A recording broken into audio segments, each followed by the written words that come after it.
Yogurt is one of the easiest things you can make at home right in your kitchen, and you only need 2 ingredients. Start by placing a pot on medium heat and add milk.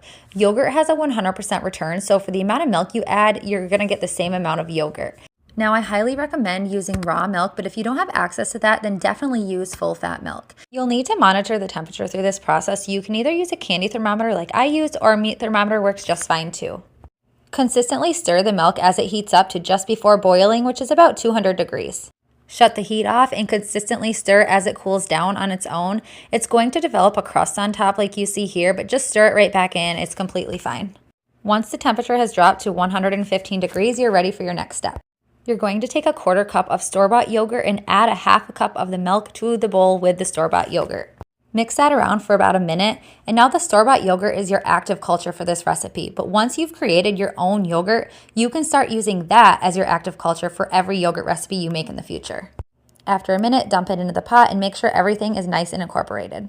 Put the lid on and place in your oven. Now, it's important to note that the oven is turned off, but your oven light is on. Just a light bulb produces enough heat in order for yogurt bacteria to grow. Now, I keep my yogurt in this environment for 12 hours. The longer it sits, the more tart it becomes, so it's really a preference thing. Take the lid off, stir it up, and that's your yogurt. It's ready to go. I like to keep mine in mason jars in the fridge, and it'll store for up to 2 weeks. Now, as you see here, it is a little more runny than store-bought yogurt, which I don't mind, but I know some people who put it through a cheesecloth at this point to kind of filter out some of the liquid from the solid.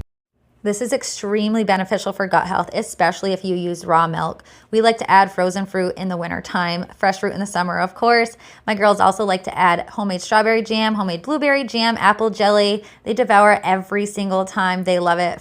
Follow for more homestead life.